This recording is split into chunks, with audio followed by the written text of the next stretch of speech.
Hello, എൻ്റെ പേര് doctor Tom Babu. ഞാൻ എറണാകുളം സിൽവർ ലൈൻ ഹോസ്പിറ്റലിലെ കൺസൾട്ടൻറ്റ് എൻഡോക്രിനോളജിസ്റ്റ് ആൻഡ് മെഡിക്കൽ ഡയറക്ടറാണ്. ഇന്നത്തെ നമ്മുടെ ഈ ഒരു പാനൽ ഡിസ്കഷനിലേക്ക് നിങ്ങളെ എല്ലാവരെയും സ്വാഗതം ചെയ്യുന്നു. നമ്മൾ ഇന്ന് ഡിസ്കസ് ചെയ്യാൻ പോകുന്ന ഒരു ടോപ്പിക്ക് വളരെ ഇൻട്രസ്റ്റിംഗ് ആയിട്ടും ഏറ്റവും മിസ്അണ്ടർസ്റ്റുഡ് ആയിട്ടുള്ള ഒരു ടോപ്പിക്കാണ്. ഈ ടോപ്പിക്കാണ് കൂർക്കം വലി, അല്ലെങ്കിൽ മെഡിക്കൽ ടേംസിൽ ഒബ്സ്ട്രക്റ്റീവ് സ്ലീപ്പ് ആപ്നിയ. ഈ ഒരു പാനൽ ഡിസ്കഷനിലേക്ക് എന്നോടൊപ്പം doctor Ramesh Nair, silver line ഹോസ്പിറ്റലിലെ കൺസൾട്ടൻറ്റ് പൾമനോളജിസ്റ്റും, doctor Jerin Jose, silver line ഹോസ്പിറ്റലിലെ കൺസൾട്ടൻറ്റ് ENT സർജനും എന്നോടൊപ്പം ഉണ്ട്. ഈ പാനൽ ഡിസ്കഷനിലേക്ക് both of you a very warm welcome. Thank you. കൂർക്കം വലിയെ കുറിച്ച് പറയുമ്പോൾ പലപ്പോഴും നമ്മളൊരു ഹാസ്യ രീതിയിൽ ആണ് ഇത് യൂഷ്വലി നമ്മുടെ പേഷ്യൻസ് ഇത് കാണുന്നത്. ഇതിനെക്കുറിച്ച് കുറേ ജോക്കുകളും ഇതൊക്കെ ഉണ്ടല്ലോ. ഇപ്പോൾ സിനിമയാവട്ടെ അല്ലെങ്കിൽ നെറ്റിലാവട്ടെ, ഇതിലൊക്കെ ഒരു വളരെ ഹാസ്യ രീതിയിലാണ് ഇത് പ്രസൻറ്റ് ചെയ്യുന്നത്. അപ്പം doctor Ramesh Nair, what is your view on this? Thank you for inviting me to this panel discussion. ഇന്നത്തെ വിഷയം കൂർക്കം വലി എന്നത് ഡോക്ടർ ടോം പറഞ്ഞ മാതിരി എപ്പോഴും ഒരു ഹാസ്യ രീതിയിലാണ് അതിനെ കാണുന്നത്. പക്ഷേ കൂർക്കം വലി എന്നുള്ളത് എത്രമാത്രം ഇമ്പോർട്ടൻ്റ് ആണ്, അത് ഏതെങ്കിലും ഒരു മാറിക്കിടക്കുന്ന അസുഖങ്ങളുടെ ലക്ഷണമായിട്ടാണോ അതിനെ കാണേണ്ടത് എന്നുള്ളതാണ് നമ്മൾക്ക് അറിയേണ്ടത്. അതിനെപ്പറ്റി കുറച്ചും കൂടെ ഡീറ്റെയിൽ ആയിട്ട് നമ്മൾ ഇതിനെപ്പറ്റി ഡിസ്കസ് ചെയ്യുമ്പോൾ അതിൻ്റെ പല ആസ്പെക്ട്സും നമുക്ക് മനസ്സിലാക്കാൻ പറ്റും. കൂർക്കം വലി എന്നുള്ളത് വെറും ഒരു ഒക്കറൻസ് അല്ല, അത് ചിലപ്പോൾ അകത്തുള്ള വേറെ സീരിയസ് ആയിട്ടുള്ള ഒരു കണ്ടീഷൻ്റെ ഒരു പൂമുഖമായിരിക്കും, അല്ലെങ്കിൽ ഒരു ഫ്രണ്ട് ഓഫ് ദ ഫേസ് ആയിരിക്കും. പിന്നെ അത് മാത്രമല്ല, ഈ കൂർക്കം വലിക്കുന്നവർ ഇനി എന്തൊക്കെ കാരണം ആയിക്കോട്ടെ, അതുമൂലം വേറെ കുറേ പ്രശ്നങ്ങൾ ഉണ്ടാവാനും സാധ്യതയുണ്ട്. യെസ്, കൂർക്കം വലി ഡിഫൈൻ ചെയ്യാൻ നോക്കിയാൽ, നമ്മുടെ ഉറക്കത്തിൽ ശ്വസിക്കുമ്പോൾ നമ്മുടെ റെസ്പിറേറ്ററി സ്ട്രക്ചേഴ്സിൻ്റെ വൈബ്രേഷൻ മൂലം എയർ ഫ്ലോ തടസ്സപ്പെടുന്നുണ്ട്. ആ തടസ്സപ്പെടുമ്പോൾ ഉണ്ടാവുന്ന ശബ്ദമാണ് കൂർക്കം വലി. അത് ഉച്ചത്തിലാവാം, മയത്തിലാവാം, അരോചകമാവാം. അപ്പോൾ അത് എന്തുകൊണ്ടാണ് ഇത് ഉണ്ടാവുന്നത് എന്നുള്ളത് നമ്മൾ അനലൈസ് ചെയ്യുമ്പോൾ, ഒരു ഡോക്ടറുടെ അടുത്ത് കൂർക്കം വലി കംപ്ലൈൻ്റ് ആയിട്ട് വരുമ്പോൾ അപ്പോൾ നമ്മൾ നോക്കേണ്ടത് എന്താണെന്ന് വെച്ചാൽ, ഡോക്ടർ ടോം പറഞ്ഞ മാതിരി ഒരു തടി പ്രകൃതിയുള്ളൊരു ശരീരം, അല്ലെങ്കിൽ ഡയബറ്റീസ് കുറേ കാലമായിട്ടുള്ളത്, കഴുത്തിൻ്റെ അവിടെയൊക്കെ വണ്ണവും അങ്ങനത്തെ ഒരു സാധാരണ പേഷ്യൻ്റാണ് ഈ കംപ്ലൈൻ്റായിട്ട് വരുന്നത്. മിക്കവാറും സ്പൗസാണ് അത് കണ്ടുപിടിക്കുന്നത്. പറയും വളരെ ലൗഡായിട്ട് കൂർക്കം വലിക്കുന്ന കാരണം ഈവൻ ഉറക്കം പോലും പോയി, അവൻ്റെ ഉറക്കവും പോവും, ഈ ഉറങ്ങുന്ന ആളുടെ ഉറക്കവും ശരിയായിരിക്കില്ല. നമ്മൾ ഓർക്കേണ്ടത് എന്താണെന്ന് വെച്ചാൽ, ഈ കൂർക്കം വലി മൂലം ഉറക്കം ഫ്രാഗ്മെൻറ്റഡ് ആവും. അതാണ് മെയിനായിട്ട് അതിൻ്റെ സംഗതി നടക്കുന്നത്. ഈ ഭാഗികമായിട്ടുള്ള ഒരു ബ്ലോക്ക് കാരണം, എയർ ഫ്ലോ ഇല്ലാത്ത കാരണം, ശരീരത്തിലേക്കുള്ള ആവശ്യമുള്ള, നമ്മൾ ശ്വസിക്കുമ്പോൾ ഓക്സിജൻ അകത്തേക്ക് എടുക്കാനാണ് നമ്മൾ ചെയ്യുന്നത്. അപ്പോൾ അകത്തേക്ക് എടുക്കുന്ന ഓക്സിജൻ്റെ ലെവൽ കുറഞ്ഞു പോകുന്ന കാരണം പെട്ടെന്ന് ഈ ഉറക്കത്തിൻ്റെ സമയത്ത് നമ്മുടെ ഈ ഇൻറ്റേർണൽ പാസേജിൻ്റെ മസിൽസ് റിലാക്സ് ചെയ്യും. അത് റിലാക്സ് ചെയ്യേണ്ടതാണ്. അത് അവേക്കായിരിക്കും. ഇപ്പോൾ പകൽ സമയത്ത് അത് എപ്പോഴും നല്ല ടോൺ ഉണ്ടായിരിക്കും, പക്ഷേ ഉറക്ക സമയത്ത് അത് കുറച്ച് റിലാക്സ് ചെയ്യും. കൂടുതലായിട്ട് റിലാക്സ് ചെയ്യുമ്പോഴാണ് അത് വന്നിട്ട് ബ്ലോക്കായിട്ട്, അത് കൂടെ എയർ മൂവ്മെൻറ്റ് ഇല്ലാതെ അത് നമ്മളുടെ ബേസിക് പർപ്പസ് റെസ്പിറേഷൻ്റെ ഇല്ലാതാക്കുന്നത്, നമുക്ക് ഓക്സിജൻ വലിച്ചെടുക്കാൻ പറ്റാതെ. അതുകൊണ്ട് അതിൻ്റെ ഡീറ്റെയിൽ ആയിട്ട് അനലൈസ് ചെയ്താൽ മാത്രമേ അത് എന്തുകൊണ്ടാണെന്നുള്ളൂ. ഏറ്റവും വളരെ വളരെ കോമൺ ആയിട്ടുള്ള കാര്യം ഒബ്സ്ട്രക്റ്റീവ് സ്ലീപ്പ് അപ്നിയ, അല്ലെങ്കിൽ OSA എന്നുള്ള കണ്ടീഷൻ. അതായത് ശ്വാസതടസ്സം ഉറക്കത്തിൽ, അത് സ്ലീപ്പ് സമയത്ത് ബ്ലോക്ക് ആയിട്ടുള്ള, അങ്ങനെ പലതരത്തിലുള്ള അപ്നിയ ഉണ്ട്. ഒബ്സ്ട്രക്റ്റീവ്, സെൻട്രൽ, മിക്സ്ഡ്, അങ്ങനെയൊക്കെ ഉണ്ട്. പക്ഷേ വളരെ കോമൺ ആയിട്ട് കാണുന്നത് ഒബ്സ്ട്രക്റ്റീവ് സ്ലീപ്പ് അപ്നിയ. അതെന്താണെന്നുള്ളതാണ് മനസ്സിലാക്കാനുള്ള നമ്മുടെ ഈ ഡിസ്കഷനിൽ നമുക്ക് കുറച്ചും കൂടെ അതിൻ്റെ കാരണങ്ങൾ എന്താണെന്നൊക്കെ നമുക്ക് അറിയാൻ പറ്റും. ഡോക്ടർ ജെറിൻ, ഡോക്ടർ രമേശ് നായർ പറയുണ്ടായി ദാറ്റ് ഈ കൂർക്കം വലിയുടെ ഒരു കാരണം കഴുത്തിൻ്റെ ചുറ്റിനും കൊഴുപ്പ് വന്ന് അടിഞ്ഞിട്ട്, ഇപ്പോൾ പൊതുവെ വെയിറ്റുള്ള ആൾക്കാരിൽ നമ്മൾ കണ്ടുവരുന്നത് ഇങ്ങനെ ഒരു ലാർജ് നെക്ക്, ഒരു തിക്ക് നെക്കുള്ള ആൾക്കാരുടെ ഇടയിൽ അവർ കൂർക്കം വലിക്കുന്നു. ഇതിൻ്റെ മെയിൻ കാരണം നമ്മുടെ ശ്വാസകോശങ്ങൾ അടഞ്ഞു പോകും ഈ കൊഴുപ്പ് മൂലം. അതുകൊണ്ട് അവർക്ക് ശ്വാസം കിട്ടണില്ല ഒരു അവസ്ഥയല്ലേ ഈ ഒബ്സ്ട്രക്റ്റീവ് സ്ലീപ്പ് ആപ്നിയ. അപ്പോൾ ഒരു ENT ഡോക്ടറിന് നിങ്ങൾ ഈ തൊണ്ട ഉള്ളിലേക്ക് നോക്കുന്ന ആൾക്കാരാണ്, ഞങ്ങൾക്കത് അത്ര ക്ലിയർ ആയിട്ട് കാണാൻ പറ്റില്ല. അപ്പോൾ ഡോക്ടർ ജെറിനായിരിക്കും ഇതിനെക്കുറിച്ച് കുറച്ചും കൂടെ ഞങ്ങൾക്ക് ഒന്ന് മനസ്സിലാക്കി തരാൻ പറ്റുന്ന ഒരു perfect doctor. So doctor Jerin ഒന്ന് പറഞ്ഞു തരുമോ? Thank you for the question. ഇപ്പോൾ കൂർക്കം വലിക്ക് പല കാരണങ്ങളുണ്ട്.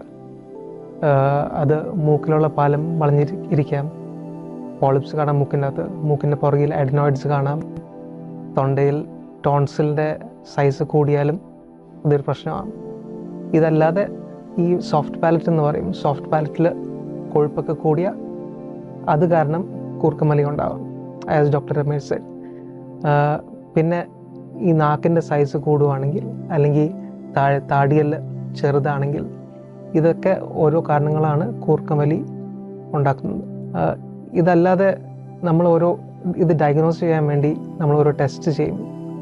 വി ഡു നേസൽ എൻഡോസ്കോപ്പി ചെയ്യും, മൂക്കിൻ്റെ അകത്ത് നോക്കും, മൂക്കിൻ്റെ അകത്ത് എന്തെങ്കിലും ഒബ്സ്ട്രക്ഷൻ ഉണ്ടോ, അതോ ഈ പാലറ്റ് ശരിക്കും മൂവ് ചെയ്യുന്നുണ്ടോ, അത് കാരണമാണോ, എന്താ കോസ് എന്ന് അറിയാൻ വേണ്ടി നമ്മൾ എൻഡോസ്കോപ്പിയും ബാക്കി എക്സാമിനേഷൻ ചെയ്യും. ഇതിൻ്റെ കൂടെ അല്ലാതെ ചിലപ്പം എക്സ്റേയോ CT സ്കാൻ എടുക്കേണ്ടി വരും ഈ എല്ലിൻ്റെ സ്ട്രക്ചേഴ്സ് അറിയാൻ വേണ്ടി. സോ ഇതെല്ലാം കൂടെ നോക്കി ഞാനും ഡോക്ടർ രമേശായിട്ട് കൂടെ ഒരു കൊളാബറേറ്റ് ചെയ്താണ് നമ്മൾ കണ്ടുപിടിക്കുന്നത് ഈ OSAയുടെ കോസ് എന്താണ്. ഇപ്പോൾ വെറും ഒരു കൊഴുപ്പ് അടിഞ്ഞു മൂലോ അല്ലെങ്കിൽ വണ്ണം ഉള്ളതുകൊണ്ട് മാത്രം ഒരാൾക്ക് OSA ഉണ്ടാവണമെന്ന് നിർബന്ധമില്ല. കറക്റ്റ്. മെലിഞ്ഞ ആൾക്കാർക്കും വേണമെങ്കിൽ ഉണ്ടാവാം. ഇത് നമ്മുടെ പാലറ്റ് അല്ലെങ്കിൽ നേസോഫാരിങ്സ് ഇതിലും മാത്രമായിരിക്കില്ല. യു ക്യാൻ ഓൾമോസ്റ്റ് എവിടെ വേണമെങ്കിലും ഇതിൻ്റെ ഒബ്സ്ട്രക്ഷൻ വന്നേക്കാം. ആൻഡ് ചിലപ്പം നമ്മൾ OSA എന്ന് പറഞ്ഞ് നമ്മൾ വിചാരിക്കുന്ന ഇത് ചിലപ്പം സിമ്പിൾ, ഇപ്പോൾ ഒരു അഡിനോയിഡ്സ് ആണെങ്കിൽ അത് റിമൂവ് ചെയ്ത് കഴിഞ്ഞാൽ അവരുടെ പ്രോബ്ലം മാറിപ്പോയി. അല്ലെങ്കിൽ ഒരു നേസൽ ഡീവിയേഷൻ ഉള്ളവരുടെ അത് കറക്റ്റ് ചെയ്ത് കഴിഞ്ഞാൽ ഐ സപ്പോസ് വളരെ റിലീഫ് കിട്ടിയേക്കാം. പിള്ളേർക്ക് എസ്പെഷ്യലി അഡിനോയിഡ്സ് ടോൺസിൽസ് ഒക്കെ വളരെ കോമൺ ആണ്. ആൻഡ് പിള്ളേർക്ക് കൂർക്കം വലി ഉണ്ടെങ്കിൽ നോർമലി ഇറ്റ് ഈസ് അഡിനോയിഡ്സും അല്ലെങ്കിൽ ടോൺസിൽ കാരണമാണ്. സോ അതിൻ്റെ മെഡിക്കൽ ട്രീറ്റ്മെൻറ്റ് അല്ലെങ്കിൽ സർജറി ചെയ്താൽ അവരുടെ കൂർക്കം വലി മാറുന്നതാണ്. നമ്മൾ കാണാറുണ്ട് കൂർക്കം വലി പ്രമേഹ രോഗികളുടെ ഇടയിൽ കൂടുതലാണ്.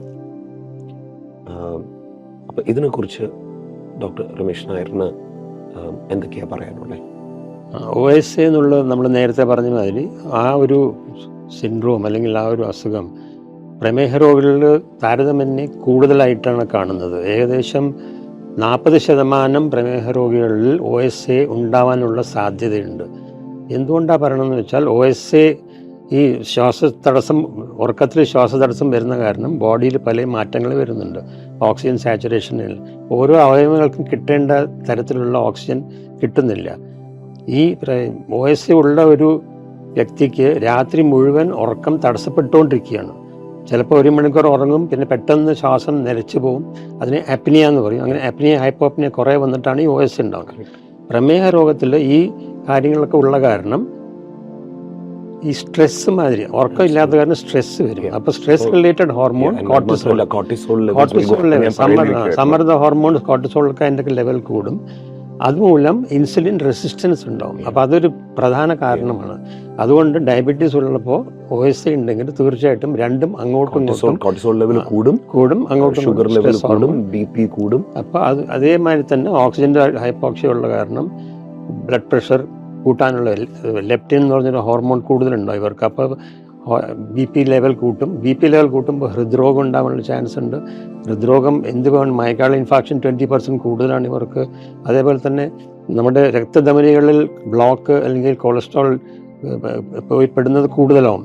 അപ്പോൾ സ്ട്രോക്ക് ഉണ്ടാവാൻ, പക്ഷാഘാതം ഉണ്ടാവാനുള്ള ചാൻസ് 20-30% കൂടുതലാണ് OSA ഉള്ള പേഷ്യൻസിൽ. ഈ ഡയബറ്റീസും OSAയും കൂടെയാകുമ്പോൾ അത് വളരെ ഒരു ബാഡ് കോമ്പിനേഷനാണ്. രണ്ടും അങ്ങോട്ടും ഇങ്ങോട്ടും ഉപദ്രവിച്ചുകൊണ്ടിരിക്കും. അതുകൊണ്ട് ഡയബറ്റീസ് പേഷ്യൻറ്റിൽ എപ്പോഴും എന്തെങ്കിലും ഒരു സംശയമുണ്ടെങ്കിൽ അവരിങ്ങനത്തെ ഹിസ്റ്ററി വെച്ച് വരുന്നുണ്ടെങ്കിൽ തീർച്ചയായിട്ടും അവർക്കൊരു സ്ക്രീനിങ് ടെസ്റ്റ് OSA ബാക്ക്ഗ്രൗണ്ട് ഉണ്ടോ ഇല്ലോ, ഇതെല്ലാം ശ്വാസതടസ്സം മൂലമാണോ ഡയബറ്റിക് കൺട്രോൾ ശരിയാവാത്തെന്നുള്ളത് അസർട്ടൈൻ ചെയ്യണം. എല്ലാവരിലല്ല, പക്ഷെ നമ്മൾ സസ്പെക്ട് ചെയ്യുമ്പോൾ ഡോക്ടറുടെ സംഭാഷണത്തിൽ അത് പുറത്തു വരും. അവർ തീർച്ചയായിട്ടും പരിശോധനയ്ക്ക് വിധേയമാക്കണം. അത് മാത്രമല്ല, ഞാൻ ഡോക്ടർ രമേശ് ഇതിനെക്കുറിച്ച് സംസാരിച്ചുകൊണ്ടിപ്പോൾ എൻ്റെ മനസ്സിൽ കൂടെ പോയ ഒരു കാര്യം, കൂർക്കം വലിക്കണം. ഇനി അഥവാ അവർ പ്രമേഹരോഗിയല്ല എന്ന് വയ്ക്കാം, ഈ കൂർക്കം വലിക്കുന്ന ഒരാളെ തീർച്ചയായിട്ടും നമ്മൾ പ്രമേഹത്തിനും ബ്ലഡ് പ്രഷർ, കൊളസ്ട്രോൾ, ഹൃദ്രോഗം, ഇതിനൊക്കെ തൈറോയ്ഡ്, ഇതൊക്കെ നമ്മൾ ടെസ്റ്റ് ചെയ്തിരിക്കണം. എനിക്ക് തോന്നുന്നു നമ്മൾ ഈ പ്രോഗ്രാം തുടങ്ങിയപ്പോൾ ആദ്യം നമ്മൾ പറയുണ്ടായി, പലപ്പോഴും ഇത് വളരെ ഹാസ്യ രീതിയിൽ അല്ലെങ്കിൽ സിമ്പിളായിട്ട് ആൾക്കാർ പറഞ്ഞ ഒരു കാര്യം എനിക്ക് തോന്നുന്നു ആൾക്കാർക്ക് വളരെ ക്ലിയർ ആയിട്ട് മനസ്സിലാക്കാൻ പറ്റും. ഇത് ഓൺ ദ കോൺട്രറി നമ്മൾ ചിരിക്കേണ്ട ഒരു കാര്യമല്ല, വളരെ സീരിയസ് ആയിട്ട് എടുക്കേണ്ട ഒരു കാര്യം തന്നെയാണ്. തീർച്ചയായിട്ടും അതിനെ കാര്യമായിട്ട് പരിശോധിക്കേണ്ട ഒരു സംഗതിയാണത്. പിന്നെ ഈ പ്രമേഹത്തിൽ വേറൊരു കാര്യം എന്താ വെച്ചാൽ, ഇങ്ങനത്തെ പേഷ്യൻസിൽ എപ്പോഴും വെയിറ്റ് കൂടിക്കൊണ്ടിരിക്കും. ഈ OSA കാരണം ഓൾസോ വെയിറ്റ് കൂടും.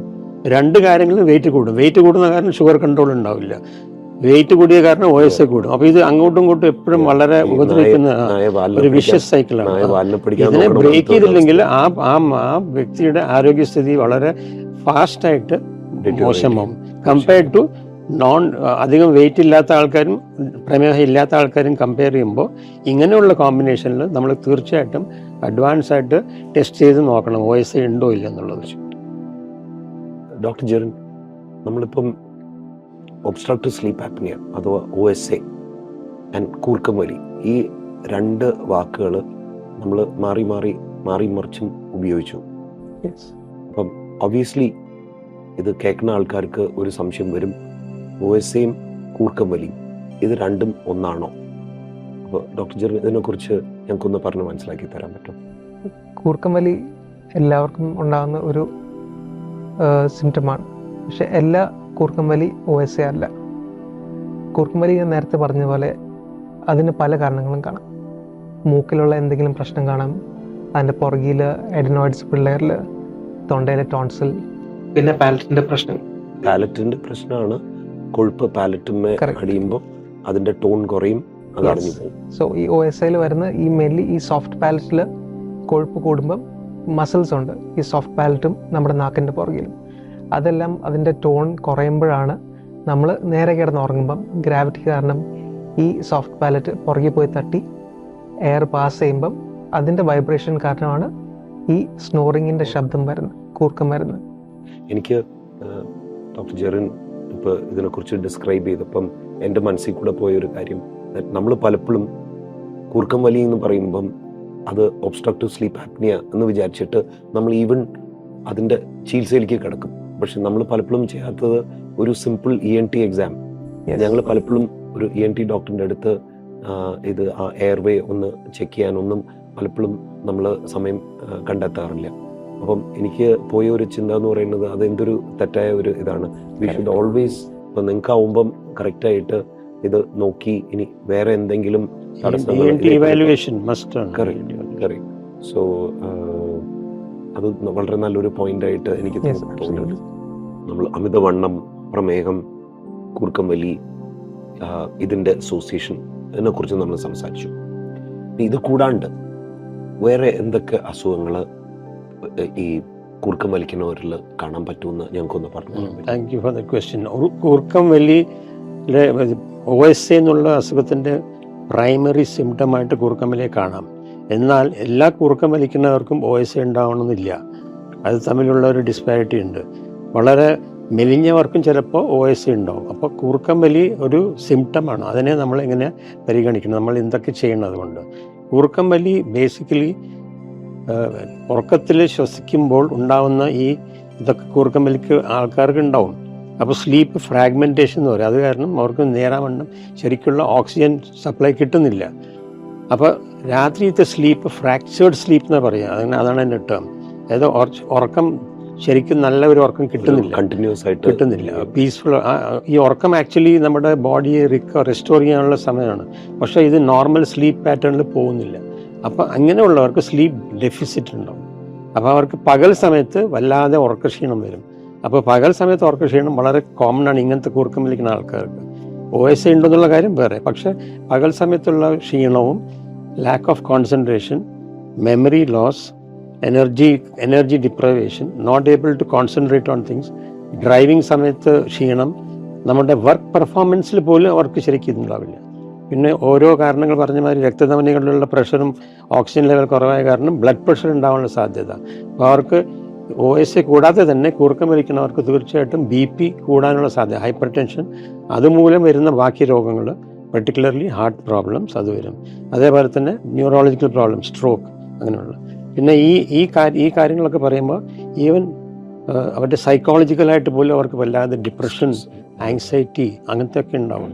പിന്നെ ഈ ഒരു ഉറക്കത്തിന് വരുന്ന ഈ ശ്വാസതടസ്സം, അതാണ് നമ്മളുടെ ബേസിക്. കൂർക്കം വലി മൂലം ശ്വാസതടസ്സം ഉണ്ടോ എന്നാണ് നോക്കേണ്ടത്. അതിൻ്റെ ഡയഗ്നോസിസ് നമ്മളിപ്പോൾ വരും.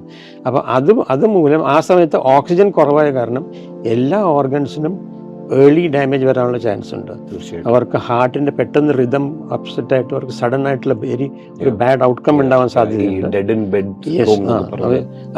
ഉറങ്ങാൻ പോവും, രാവിലെ എണീക്കുമ്പോൾ ഇങ്ങനെയുള്ള ആൾക്കാർക്ക് ചിലപ്പോൾ. പിന്നെ അതേപോലെ തന്നെ സ്ട്രോക്ക് 20-30% ചാൻസ് കൂടുതൽ. പെട്ടെന്ന് ഒരു രക്തധമനി ക്ലോട്ട് ആവും, അപ്പോൾ ഒരു സൈഡ് പാരലൈസ് ആയിട്ട്. അപ്പോൾ ഇതൊക്കെ 10-20-30% മോർ ചാൻസ് ആണ് ഈ കൂർക്കം വലി ഉള്ളവരിൽ.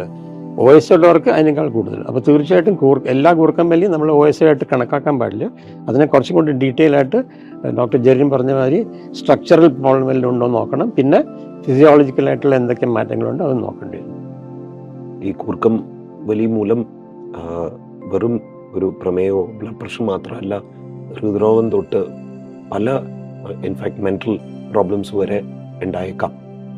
സോ ഈ OSA, ഒബ്സ്ട്രക്റ്റീവ് സ്ലീപ്പ് ആപ്നിയ, നമ്മൾ എങ്ങനെ ഡയഗ്നോസ് ചെയ്യും? Thank you. അത് ഒരു വ്യക്തി ഇങ്ങനത്തെ ഒരു കാരണം അല്ലെങ്കിൽ ഇങ്ങനത്തെ ഒരു സിംറ്റം കൊണ്ട് വരികയാണ്, കൂർക്കമലി, അമിതമായ കൂർക്കമലിയുണ്ട്, ഉറക്കം ശരിയാവുന്നില്ല, രാവിലെ എണീക്കുമ്പോൾ ഭയങ്കര ക്ഷീണം, ഫ്രഷ്നെസ് ഇല്ല, അതേസമയത്ത് പകൽ സമയത്ത് വല്ലാത്ത ഉറക്കക്ഷീണം, ഇതൊക്കെയാണ് OSAയുടെ പ്രധാന ലക്ഷണം. എക്സസീവ് ഡേ ടൈം സ്ലീപ്പിനെസ്, പകൽ സമയത്ത് ഒരുപാട് ഉറക്കം വരിക. അതിന് വളരെ വേരിയസ് ക്രൈറ്റീരിയ ഉണ്ട്. എഫർ സ്കെയിൽ ഓഫ് സ്ലീപ്പ് അപ്നിയ. ഇപ്പോൾ എന്തെങ്കിലും ആക്ടിവിറ്റി ചെയ്യുമ്പോൾ ഉറക്കം വരുന്നുണ്ടോ ഇല്ലയോ, കാറിലിരിക്കുമ്പോൾ പാസഞ്ചറായിരിക്കുമ്പോഴേക്ക് ഉറക്കം വരുമോ, വണ്ടി ഓടിക്കുമ്പോൾ ഉറക്കം വരും, ഇങ്ങനത്തെ പല ചോദ്യങ്ങൾ നമ്മൾ ചോദിച്ചിട്ടാണ് ഇതിൻ്റെ ഡീറ്റെയിൽ മനസ്സിലാകുന്നത്. അത് ക്വസ്റ്റ്യനെയർ ഉണ്ട്, അതൊരു ഇമ്പോർട്ടൻ്റ് ആണ്, അതിനൊരു സ്കെയിലുണ്ട്, അതനുസരിച്ച് ഡയഗ്നോസ് ചെയ്യാം. വളരെ ഇമ്പോർട്ടൻ്റ് ആയിട്ടുള്ളത് ഒബ്സ്ട്രക്റ്റീവ് സ്ലീപ്പ് അപ്നിയ ഡയഗ്നോസ് ചെയ്യാൻ വേണ്ടിയിട്ടുള്ള ടെസ്റ്റ് സ്ലീപ്പ് സ്റ്റഡി എന്ന് പറയും. പോളിസോംനോഗ്രാഫി, അതായത് നമ്മൾ ശ്വാസത്തിൻ്റെ അളവ്, ഓക്സിജൻ്റെ അളവ്, പൾസിൻ്റെ ഇത്, പിന്നെ ഇവിടെ ഈ ചെസ്റ്റ് ബോൾ എത്ര മൂവ് ചെയ്യുന്നുണ്ടല്ലോ. അപ്പോൾ ഇത് രണ്ടും തമ്മിൽ എന്തെങ്കിലും ബ്ലോക്ക് ഉണ്ടോ എന്ന് മനസ്സിലാക്കാൻ വേണ്ടി ഒരു സിമ്പിൾ ഒരു സ്റ്റഡിയാണത്. അത് രാത്രി പേഷ്യൻ്റ് കിടക്കുമ്പോഴാണ് ഒരു ചെറിയ ഗാഡ്ജറ്റ് വയ്ക്കും, രാവിലെ ആകുമ്പോൾ അതിൻ്റെ റീഡിങ് എടുക്കും. അപ്പം മെഷീനിൽ എത്ര തവണ ഈ ഉറക്കം ബ്രേക്ക് ആവുന്നു, ചിലപ്പോൾ ഒരു 6-7 മണിക്കൂർ ഉറക്കത്തിൽ ചിലപ്പോൾ 120 പ്രാവശ്യം ഉറക്കം ബ്രേക്ക് ആവും. അത് ആ പേഷ്യൻ്റ് മനസ്സിലാവുന്നില്ല. നമ്മൾ ഈ സ്റ്റഡി ചെയ്താൽ മാത്രമേ അത് പുറത്ത് വരുന്നുള്ളൂ. പിന്നെ വളരെ ചെറിയ തോതിലായിരിക്കും ചിലപ്പോൾ ശ്വാസതടസ്സം. അപ്പോൾ പലപ്പോഴും പകലിരുന്ന് ഉറങ്ങുന്ന ആൾക്കാർ നമ്മൾ ചോദിക്കുമ്പം കൂർക്കം വലി ഉണ്ടോ എന്ന് ചോദിക്കുമ്പോൾ കൂർക്കം വലിക്കുന്നുണ്ട്, പക്ഷെ അവർക്ക് മനസ്സിലാവണില്ല, അവരുടെ ഉറക്കം കണ്ടിന്യൂസ് അല്ല എന്ന് അവർക്ക് മനസ്സിലാവാൻ പറ്റും. അതൊരു മെയിൻ കാരണം അതുകൊണ്ടാണെന്നുള്ള അറിയുന്നില്ല. അപ്പോൾ ഈ സ്ലീപ്പ് സ്റ്റഡി എന്നുള്ളത് വളരെ സയൻറ്റിഫിക് ആയിട്ട് ചെയ്താൽ മാത്രമേ അതിൽ ഒരു മാർക്കിംഗ് ഉണ്ട്. ബിലോ 5 തവണ സ്ലീപ്പ് ഫ്രാഗ്മെൻറ്റേഷൻ ആണെങ്കിൽ അത് നോർമലാണ്, എബവ് 5 ആണെങ്കിൽ സ്ലീപ്പ് അപ്നിയ ഉണ്ട്, എബവ് 30 ആണെങ്കിൽ സിവിയർ, അങ്ങനെയാണ് അതിനെ ഗ്രേഡ് ചെയ്യുന്നത്. അപ്പോൾ അതിനെ ഗ്രേഡ് ചെയ്തിട്ടാണ് അപ്പോൾ നമ്മൾ പർട്ടിക്കുലർലി പൾമനോളജിക്കാരുടെ അടുത്ത് വരുമ്പോൾ നമ്മൾ സ്ലീപ്പ് സ്റ്റഡി ചെയ്തിട്ടാണ് മനസ്സിലാക്കുക. അതിന് മുമ്പ് we have to rule out any obstruction in the airway. അപ്പോൾ അതിനാണ് വളരെ ഇമ്പോർട്ടൻ്റ് ആയിട്ട് ആദ്യത്തെ ENT evaluation can add further about endoscopy whatever other things which he has to do, മനസ്സിലാക്കാൻ വേണ്ടിയിട്ട്. ഇത് വെറും ഇവിടുത്തെ ഒരു ഇതുകൊണ്ട് മാത്രമാണോ അതോ സെൻട്രൽ പ്രോബ്ലം കൊണ്ടാണോ? സോ നമ്മൾ ആദ്യം എക്സാമിൻ ചെയ്യും മൂക്കും തൊണ്ടയൊക്കെ. സോ എക്സാമിൻ ചെയ്യുന്ന വ്യൂസ് എൻഡോസ്കോപ്സ്. 2 ടൈപ്പ് ഓഫ് എൻഡോസ്കോപ്സ് ഉണ്ട്. വൺ ഈസ് റിജിഡ് എൻഡോസ്കോപ്പ്, അത് വെച്ച് നമുക്ക് മൂക്കിൻ്റെ അകത്തുള്ള സ്ട്രക്ചേഴ്സ് കാണാൻ പറ്റും. വേറെ നമ്മൾ ചെയ്യുന്ന ഫ്ലെക്സിബിൾ എൻഡോസ്കോപ്പി എന്ന് പറഞ്ഞ ഒരു സാധനമുണ്ട്. വേറെ മൂക്കിൽ കൂടെ വളരെ തിന്നായിട്ടുള്ള എൻഡോസ്കോപ്പ് പാസ് ചെയ്തിട്ട് നമ്മൾ നേരത്തെ പറഞ്ഞ പാലറ്റിൻ്റെ മൂവ്മെൻറ്റ്സ് ഒക്കെ കാണാൻ വേണ്ടി നമ്മൾ ഒരു ഡൈസ് എന്ന് പറഞ്ഞ ഒരു പ്രൊസീജിയർ ഉണ്ട്. ആ പ്രൊസീജിയർ ചെയ്ത് ഈ പാലറ്റിൻ്റെ ഏത് പാർട്ടാണ് ശരിക്കും മൂവ് ചെയ്യാത്തത് അതൊക്കെ കണ്ടുപിടിച്ച് അതിനനുസരിച്ച് അതിൻ്റെ സർജിക്കൽ ഇൻ്റർവെൻഷനോ എന്താ ശസ്ത്രക്രിയ ചെയ്യേണ്ടതെന്ന് വെച്ചാൽ നമ്മൾ അതിനനുസരിച്ച് സാറായിട്ട് ഡിസ്കസ് ചെയ്തിട്ട് തീരുമാനിക്കും. പലപ്പോഴും നമ്മുടെ പേഷ്യൻസിന്, ഈ കൂർക്കം വലിക്കുന്ന പേഷ്യൻസിന് അറിയേണ്ടത് ഇതിൽ നിന്ന് മോചനം ഉണ്ടോ, നമുക്ക് എന്തെങ്കിലും അവർക്ക് ഓഫർ ചെയ്യാൻ പറ്റുമോ? സോ ഡോക്ടർ രമേശിൻ്റെ കാഴ്ചപ്പാടിൽ ഇതിൻ്റെ മെഡിക്കൽ മാനേജ്മെൻറ്റ് എങ്ങനെയാണ്? എപ്പോഴും ഈ അസുഖത്തിന് എപ്പോഴും രണ്ട് വശമുണ്ട്. ഒന്ന് അത് വരാതിരിക്കാനോ അല്ലെങ്കിൽ വന്നിട്ടുണ്ടെങ്കിൽ അതിൻ്റെ തീവ്രത കുറയ്ക്കാനുള്ള ശ്രമം, അതാണ് നമ്മൾ ഒരു പ്രിവെൻറ്റീവ് ലെവലിൽ നോക്കണം. മറ്റേത് എന്തെങ്കിലും നമ്മൾക്ക് ക്ലിയർ ആയിട്ടൊന്ന് കണ്ടു കഴിഞ്ഞാൽ അതിനെ ക്യൂറേറ്റീവായിട്ട്, അതിന് ട്രീറ്റ്മെൻറ്റായിട്ട്, അത് മെഡിക്കലാവാം സർജിക്കലാവാം. സ്ലീപ്പ് എപ്നിയ എന്നുള്ള എല്ലാം ഒരുപാട് ഫാക്ടേഴ്സ് അതിനെ എഫക്റ്റ് ചെയ്യുന്നുണ്ട്. അപ്പോൾ നമ്മുടെ ജീവിതശൈലികൾ, ലൈഫ് സ്റ്റൈൽ എന്ന് പറയുന്നത് അതാണ് ഏറ്റവും ഇമ്പോർട്ടൻറ്റ്. അപ്പോൾ അതിനെ മോഡിഫൈ ചെയ്ത് കഴിഞ്ഞാൽ ഒരു പരിധി വരെ നമുക്ക് ഇതിൻ്റെ എഫക്റ്റ്, ഈ സ്ലീപ്പ് എപ്നിയയുടെ എഫക്റ്റ് കുറയ്ക്കാൻ പറ്റും. വണ്ണം കുറയ്ക്കുക. അപ്പോൾ ഫസ്റ്റ് തിങ് ഇസ് വെയിറ്റ്. നമ്മുടെ ഐഡിയൽ വെയിറ്റിലേക്ക് നമുക്ക് പോകാനുള്ള അഡ്വൈസ് കൊടുക്കുക, വേണമെങ്കിൽ ന്യൂട്രീഷൻ എക്സ്പേർട്ടൊക്കെ. അപ്പോൾ എല്ലാവരും ഐഡിയൽ വെയിറ്റിന് അടുത്ത് എത്തിക്കഴിഞ്ഞാൽ ഒരു 10-20% റിഡക്ഷൻ വെയിറ്റിൽ ചെയ്താൽ തന്നെ ഈ സ്ലീപ്പ് എപ്നിയയുടെ എഫക്റ്റ് അത്രയും കുറയും. അതൊരു കാര്യമാണ് ഇമ്പോർട്ടൻറ്റ്. രണ്ടാമത് നമ്മൾ ഹാബിറ്റ്സ് ലൈക്ക് മദ്യപാനം, സ്മോക്കിംഗ്. മദ്യപാനത്തിൽ പർട്ടിക്കുലർലി മദ്യപാനം ഉള്ളപ്പോൾ അത് ഒരു റിലാക്സൻ്റാണ്, മസിൽ റിലാക്സൻ്റ്. അപ്പോൾ പർട്ടിക്കുലർലി ഉറക്കത്തിന് മുമ്പ് ചെയ്തു കഴിഞ്ഞാൽ, ഇത് പറയുമ്പോൾ ചിലവർക്ക് ഇഷ്ടപ്പെടില്ല, ഉറക്കത്തിന് തൊട്ട് മുമ്പ് മദ്യപാനം തീരെ അവോയ്ഡ് ചെയ്യണം. കാരണം ഈ മസിൽസൊക്കെ എക്സസീവ് റിലാക്സേഷൻ ചെയ്യുമ്പോഴാണ് ഈ ഫ്ലാപ്പി ആയിട്ട് ടോൺ പോയിട്ടാണ് ഈ ഒബ്സ്ട്രക്ഷൻ വരുന്നത്, ഓക്സിജൻ ഇല്ലാണ്ടാവുന്നത്. അപ്പോൾ തീർച്ചയായിട്ടും അത് അവോയ്ഡ് ചെയ്യാൻ നോക്കുക, കുറയ്ക്കാൻ നോക്കുക. അല്ലെങ്കിൽ if it all possible counselling ചെയ്യുമല്ലോ. സിമിലർലി സ്മോക്കിംഗ് ഈ നമ്മുടെ റെസ്പിറേറ്ററി ട്രാക്കിനെ മുഴുവൻ ഇറിറ്റേറ്റ് ചെയ്യും, അതിൽ നീർക്കെട്ടുണ്ടാക്കും. അപ്പോൾ അതും ഈ ബ്ലോക്കിനെ കൂട്ടും, അകത്തുള്ള സെൽസിൽ, ലങ്സിൻ്റെ അകത്തുള്ള സെൽസിൽ പോലും, അല്ലെങ്കിൽ തന്നെ കയറാനുള്ള സ്ഥലമില്ല. അപ്പോൾ പിന്നെ കാർബൺ മോണോക്സൈഡ് കൂടും, ആകപ്പാടെല്ലാം. അപ്പോൾ ആ സ്മോക്കിംഗ് സെസേഷൻ അല്ലെങ്കിൽ സ്മോക്കിംഗ് ഇല്ലാതാക്കാനുള്ള വളരെ ഇമ്പോർട്ടൻ്റ് ആണ്. ബിക്കോസ് സ്മോക്കിംഗ് ഈ OSയുടെ കൂടെ തന്നെ ബാക്കി എല്ലാ കാര്യവും ചെയ്യും. സ്ട്രോക്ക്, ഹാർട്ട് അറ്റാക്ക് എല്ലാം ഉണ്ടാക്കാൻ സ്മോക്കിങ്ങിന് കഴിവുണ്ട്. അപ്പോൾ അതിനെ പറ്റിയുള്ള അഡ്വൈസ് നല്ലോണം കൊടുക്കണം. ഇതൊക്കെ ഒന്ന് കുറയ്ക്കാൻ നോക്കണം. പിന്നെ എക്സസൈസ് ചെയ്തിട്ട് കഴിയുന്നത്രയും ഇതിനുള്ള മരുന്നുകളായിട്ട് ഇപ്പോൾ ഇതിന് ഈ കൊടുക്കാറില്ല. പക്ഷേ എക്സസീവ് ഡേ ടൈം സ്ലീപ്പിനെസ് ഉണ്ടെങ്കിൽ നമ്മൾ മോഡാനാഫിൽ നിന്നൊരു ഡേ ടൈം അവേക്കനിങ്ങിന് വേണ്ടിയിട്ട് ഒരു ചെറിയ ഗുളിക കൊടുക്കും. പക്ഷേ that is only a part of this thing. പിന്നെ actual treatment part will come to, and the lifestyle modification is one. ഈ പറഞ്ഞതൊക്കെ treatment part, most important treatment. Basically treatment എന്ന് പറഞ്ഞു കഴിഞ്ഞാൽ ഇതിനൊരു ഒരു മോചനം, ഡോക്ടർ ടോം പറഞ്ഞ ഒരു മോചനം കൊടുക്കാൻ വേണ്ടിയിട്ട് ഏറ്റവും കൂടുതൽ ഇമ്പോർട്ടൻ്റ് ആയിട്ടുള്ള സാധനമാണ് CPAP, continuous positive airway pressure machine. ഒരു ചെറിയൊരു ഗാഡ്ജറ്റാണ്. രാത്രി ഉറങ്ങാൻ കിടക്കുമ്പോൾ അത് നമ്മുടെ മൂക്കിൻ്റെ മുകളിലോ മൂക്കിൻ്റെയും വായുടെയും മുകളിൽ ഒരു മാസ്ക് വെച്ചിട്ട് ഒരു പമ്പാണ്, അത് ഹ്യൂമിഡിഫൈ ചെയ്തിട്ട് നമ്മൾ പ്രഷറൈസ്ഡ് എയർ അത് കൂടെ കൊടുക്കുകയാണ്. അത് മാത്രമേ, സിമ്പിൾ ഒരു ചെറിയൊരു എയർ ജനറേറ്ററാണ്. അപ്പോൾ ആ എയർ പോകുമ്പോൾ നമ്മുടെ ഈ ട്രാക്ക് ഒരിക്കലും കൊളാപ്സ് ആവില്ല. അതാണ് അതിൻ്റെ ഫണ്ടമെൻ്റൽ ഫിസിക്കൽ ഇത്. അപ്പോൾ അങ്ങനെ ചെയ്യുമ്പോൾ ഈ പേഷ്യൻറ്റിന് ആ ഉറക്കത്തിൽ തടസ്സം വരാതെ, ഓക്സിജൻ കുറയാതെ സുഖനിദ്ര കിട്ടും. അപ്പോൾ സുഖനിദ്ര അൺഇൻറ്ററപ്റ്റഡ്. പിന്നെ അതുമൂലം ഉണ്ടാകുന്ന എല്ലാ വിഷ്യസ് കാര്യങ്ങളൊക്കെ ബ്ലോക്ക് ആവും. അപ്പോൾ ഇതാണ് ഒരു ഫണ്ടമെൻ്റൽ ട്രീറ്റ്മെൻറ്റ്. ഇത് ചെയ്തു കഴിഞ്ഞാൽ over A period of time അവർക്ക് ചിലപ്പോൾ 3 മാസമോ 6 മാസമോ, ചിലപ്പോൾ ചിലവർക്കൊക്കെ കുറേ കാലം ഇത് ഉപയോഗിക്കേണ്ടി വരും. പക്ഷേ അത് ചെയ്തിട്ട് 6 മാസം കഴിഞ്ഞ് നമ്മൾ പിന്നെ ഒരു സ്ലീപ്പ് സ്റ്റഡി ചെയ്യും. നമുക്ക് കാണാൻ പറ്റിയ അതിന് നല്ല എഫക്റ്റ് കിട്ടുന്നുണ്ട്. പിന്നെ certain devices are there, mouth devices, അതായത് ഈ ഡോക്ടർ ജെറിൻ പറഞ്ഞ മാതിരി മാൻഡിബിൾ, നമ്മുടെ ജോ കുറച്ച് മുമ്പിലേക്ക് ആക്കാൻ വേണ്ടി രാത്രി ഉറങ്ങുമ്പോൾ അവരത് ഇട്ട് കിടക്കണം. കുറച്ച് അൺകംഫർട്ടബിൾ ആണ്. പക്ഷേ ചിലവർ CPAP ഉപയോഗിക്കാതെ അത് ഉപയോഗിച്ചിട്ടും ചിലപ്പോൾ അവർക്ക് ഇതാവുന്നുണ്ട്. പിന്നെ of course surgical part he will tell. പക്ഷേ ഇത് വേറെ നെർവ് സ്റ്റിമുലേഷൻ ഉണ്ട്. നമ്മുടെ ഈ നേരത്തെ ജെറിൻ പറഞ്ഞ മാതിരി നാക്ക് വളരെ വണ്ണം കൂടുകയോ അല്ലെങ്കിൽ അതിൻ്റെ മസിൽസിന് ശരിക്കും ഇതാവാതിരിക്കുമ്പോൾ ഫോൾ ബാക്ക് ചെയ്യുമോ, അപ്പോൾ അതിനൊക്കെ കൺട്രോൾ ചെയ്യാൻ വേണ്ടിയിട്ട് ചെറിയൊരു ഉപകരണം വെച്ചിട്ട് അതിൻ്റെ നെർവിനെ ഉത്തേജിപ്പിക്കാൻ വേണ്ടിയിട്ട് ഒരു സ്റ്റിമുലേഷൻ, അതിനെ പറയുന്നത് നെർവ് സ്റ്റിമുലേഷൻ. ഇത് പുതിയതായിട്ട് വന്നതാണ്, കുറച്ച് നാളായി ഇപ്പോൾ. അതുമൂലം ടങ്ങിൻ്റെ മസിൽസ് ടോൺ ശരിയായിട്ട് അത് പിന്നാലെ പോവാതിരിക്കും. അപ്പോൾ പിന്നാലെ പോവാതിരിക്കുമ്പോൾ ബ്ലോക്കേജ് ഇല്ലാതിരിക്കും. ഇതൊരു കാര്യം. പിന്നെ ഈ കാര്യങ്ങളൊക്കെയാണ് നമ്മൾ പുതിയതായിട്ട് മെയിനായിട്ട് അതിനെ ട്രീറ്റ്മെൻ്റ് ആയിട്ട് നോക്കുന്നത്. പിന്നെ പൊസിഷണൽ ട്രീറ്റ്മെൻറ്റ്, അതായത് ഈ മോസ്റ്റ്ലി പേഷ്യൻസിന് മുതുകിൻ്റെ മുകളിൽ ഫ്ലാറ്റായിട്ട് കിടക്കുമ്പോഴാണ് ഈ ബുദ്ധിമുട്ട് വരുന്നത് കൂടുതൽ, ടങ് ഫോൾ ആവും. അപ്പോൾ അവർക്ക് ലാറ്ററലായിട്ട് കിടക്കാൻ, ഒരു സൈഡ് ചെരിഞ്ഞിട്ട് കിടക്കാൻ പറഞ്ഞാൽ തന്നെ ഇത് ശ്വാസത്തിൻ്റെ നാളികൾ തുറന്നിട്ട് അവർക്ക് ഫ്രീഡം കിട്ടും. ഈ ഒരു 3-4 കാര്യങ്ങൾ വളരെ ഇമ്പോർട്ടൻ്റ്. ഇത് നമ്മൾ പറയാണ്ട് തന്നെ some of these patients automatically അവർ സൈഡിലേക്ക് എടുക്കാം. പക്ഷേ പ്രോബ്ലം ഇസ് എത്ര നേരം അവർക്ക് സൈഡിലേക്ക് കിടക്കാൻ പറ്റും. ഈ ചേഞ്ച് ഓഫ് പൊസിഷൻ എന്തായാലും വരും. അപ്പം അതിനുള്ള പില്ലോസും സാമഗ്രികളൊക്കെ ഉണ്ട്. ഇപ്പോൾ പണ്ടത്തെ ഒരു മെത്തേഡായിരുന്നു ടെന്നീസ് ബോൾ കെട്ടിക്കൊടുക്കുക പിന്നാലെ, അപ്പോൾ അവർക്ക് ഒരിക്കലും അങ്ങനെ കിടക്കാൻ പറ്റില്ല. പക്ഷെ അതൊക്കെ ഒരു ക്രൂഡ് മെത്തേഡാണ്. പക്ഷേ ഇപ്പോൾ കുറേ ഉപകരണങ്ങളുണ്ട്. ഒരു സൈഡ് കിടന്നിട്ട് even beds are made in such a way that പേഷ്യൻറ്റിന് ചെരിച്ചിട്ട് ലെഫ്റ്റ് സൈഡ് ആകും. അപ്പോൾ പേഷ്യൻറ്റിന് ഒന്നും തോന്നില്ല. അതേസമയത്ത് ഈ പാസേജ് മുഴുവൻ തുറക്കും. അപ്പോൾ അങ്ങനെ പല ഇതുണ്ട്. Surgical approach also is very important. Yes. അപ്പം ഈ CPAPും ഈ മാൻഡിബുലർ അഡ്വാൻസ്മെൻറ്റ് ഡിവൈസൊക്കെ എല്ലാവർക്കും അത് കണ്ടിന്യൂസ് ആയിട്ട് ഉപയോഗിക്കാൻ ബുദ്ധിമുട്ടായിരിക്കും. സോ ഇതുപോലത്തെ പേഷ്യൻസിൽ we might have to do ഒരു ശസ്ത്രക്രിയ. സോ ഇത് നോക്കിയിട്ട് നമ്മൾ തീരുമാനിക്കും എന്ത് ടൈപ്പ് ഓഫ് സർജറിയാണ് വേണ്ടത്. സോ സർജറി ചെയ്യുന്നതും ഇതുപോലത്തെ ഈ ഡിവൈസ് ചെയ്യുന്നത് ഈ നാക്കും താടിയിലൊക്കെ ഫ്രണ്ടിലോട്ട് കൊണ്ടുവന്ന് ടു ലെറ്റ് ആ എയർ അകത്തോട്ട് പോകാൻ ഹെൽപ്പ് ചെയ്യുന്നതാണ്. സോ അതുപോലെ തന്നെ നമ്മൾ സർജറി ചെയ്യുന്ന മാൻഡിബുലർ അഡ്വാൻസ്മെൻറ്റ് സർജറീസ് ചെയ്യും. പിന്നെ UP3 യൂളോ പലറ്റോ ഫെറിംഗോപ്ലാസ്റ്റി, അതും നമ്മുടെ ഈ മസിൽസ് കുറേ ലാക്സ് ആവും, അതിൻ്റെ ടോണൊക്കെ പോയിട്ട്.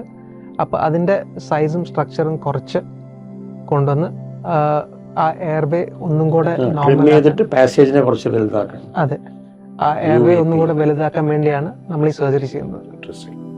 ഇപ്പോൾ സർജറിയിൽ നേരത്തെ പറഞ്ഞ പോലെ മൂക്കിൻ്റെ ആണെങ്കിൽ മൂക്കിൻ്റെ പാലം സ്ട്രെയിറ്റ് ആക്കുക, പോളിപ്സ് ആണെങ്കിൽ എൻഡോസ്കോപ്പിക് സൈനസ് സർജറി ചെയ്ത് പോളിപ്സ് എടുത്ത് കളയുക, അഡിനോയിഡ്സ് ആണെങ്കിൽ അഡിനോയിഡക്ടമി, ടോൺസിൽസ് ഉണ്ടെങ്കിൽ ടോൺസിലെക്ടമി, ഇതൊക്കെ സ്നോറിങ്ങിൻ്റെ പാർട്ടാണ്. പക്ഷേ OSAയിലേക്ക് വരുമ്പോഴത്തേക്കും വി ഡു പാലറ്റിൻ്റെ സർജറി അഥവാ UP3 യൂളോ പലറ്റോ ഫെറിംഗോപ്ലാസ്റ്റി. അത് ചെയ്യാം. അത് ഐദർ മാനുവലി ചെയ്യാം, അതിൻ്റെ സൈസ് കുറയ്ക്കാം, അല്ലെങ്കിൽ nowadays we use radio frequency അല്ലെങ്കിൽ ലേസർ അസിസ്റ്റഡ് UP3 ഉണ്ട്. അപ്പോൾ ഇതൊക്കെ നമുക്കുള്ള ഓപ്ഷൻസാണ്. പിന്നെ ടങ്ങിൻ്റെ സൈസ് കൂടുതലാണെങ്കിൽ ടങ്ങിൻ്റെ സൈസ് കുറയ്ക്കുക, again we can use radio frequency അതിനുവേണ്ടി. പിന്നെ താടിയെല്ലാം ഫ്രണ്ടിലേക്ക് കൊണ്ടുവരിക, that is mandibular advancement surgeries. So these are the basic surgeries നമ്മൾ ചെയ്യുന്ന ടു ട്രീറ്റ് OSA. നമുക്ക് ഇന്നത്തെ പാനൽ ഡിസ്കഷനിൽ നിന്ന് ഒരു കാര്യം മനസ്സിലാക്കാൻ പറ്റി. കൂർക്കം വലിയെ നമുക്ക് നിസ്സാരമായിട്ട് കാണാൻ പാടില്ല. കൂർക്കം വലിക്കുന്നവരിൽ അതിൻ്റെ പുറകിൽ കുറേ കാരണങ്ങൾ ഉണ്ടാവാം. കൂർക്കം വലി മൂലം കുറേ പ്രശ്നങ്ങൾ ഉണ്ടാവാം. ഇതൊന്നും നിസ്സാര പ്രശ്നങ്ങളല്ല. ഡോക്ടർ രമേശ്, ഒരു ഫൈനൽ ഒരു 2 lines ഓൺ ദിസ്. യെസ്. അപ്പോൾ വളരെ സന്തോഷം ഇത്രയും സമയം നമ്മൾ ഇത്രയും വളരെ പ്രധാനപ്പെട്ട ഒരു ടോപ്പിക്കിന് വേണ്ടി ചിലവാക്കിയത്. കാരണം ഇത് സൊസൈറ്റിയിലെ എല്ലാവരെയും അഫക്റ്റ് ചെയ്യുന്നൊരു സംഗതിയാണ്. അപ്പോൾ ഈ ഡോക്ടർ ടോം പറഞ്ഞ മാതിരി കൂർക്കമ്പലി അതിൻ്റെ ഒരു ടിപ്പ് ഓഫ് ദ ഐസ്ബർഗ് മാത്രമാണ്. അതിൻ്റെ പിന്നാലെ ഒരുപാട് കാര്യങ്ങളുണ്ട്. അപ്പോൾ തീർച്ചയായിട്ടും നമ്മളുടെ ഗുണകരമായ നല്ല ഒരു സുഖനിദ്ര പറഞ്ഞ മാതിരി കിട്ടണമെങ്കിൽ നമ്മൾ ഇതിൻ്റെ ബേസിക് ഡീറ്റെയിൽസിലേക്ക് പോയിട്ട് അനലൈസ് ചെയ്തിട്ട് അതിനെ ട്രീറ്റ്മെൻറ്റ് ചെയ്യാനുള്ള വകയുന്നുണ്ട് തീർച്ചയായിട്ടും. അപ്പോൾ ചികിത്സ കിട്ടും. അപ്പോൾ നല്ല സുഖമായ ഒരു ഉറക്കം കിട്ടാൻ വേണ്ടിയിട്ട് നിങ്ങൾ സമയം കളയരുത്. നിങ്ങളുടെ ഫാമിലി ഡോക്ടറോ അല്ലെങ്കിൽ നമ്മളുടെ ഗ്രൂപ്പ് ഓഫ് ഡോക്ടേഴ്സാണ് ഇതിനെ നോക്കുന്നത്. ENT, pulmonology, neurology, general physician, endocrine, everybody is involve. അപ്പോൾ അങ്ങനെയുള്ള ഒരു മെഡിക്കൽ ഇൻസ്റ്റിറ്റ്യൂഷനിൽ പോയി കഴിഞ്ഞാൽ നിങ്ങൾക്ക് തീർച്ചയായിട്ടും അതിൻ്റെ ഗുണം കിട്ടും. അപ്പോൾ sleep better, breathe easier. Doctor Jerin? വേറെ പ്രത്യേകിച്ചൊന്നുമില്ല. ജസ്റ്റ് ദാറ്റ് കൂർക്കം വലി ഉണ്ടെങ്കിൽ അതൊന്ന് എക്സാമിൻ ചെയ്ത് നോക്കുക. Meet your pulmonologist, your sleep specialist അല്ലെങ്കിൽ ഒരു ENT doctor and just get it checked that വേറെ അണ്ടർലൈൻ പ്രോബ്ലംസ് ഒന്നും ഇല്ലെന്ന്. ഇന്ന് നമുക്ക് നല്ലൊരു ഡിസ്കഷൻ കൂർക്കം വലിയെ കുറിച്ചും ഒബ്സ്ട്രക്റ്റീവ് സ്ലീപ്പ് ആപ്നിയനെ കുറിച്ചും ഇവിടെ നടത്താൻ പറ്റി. So doctor Ramesh, thank you so much. Dr. Jaren, thank you so much. Thank you all for listening in and see you on the next episode.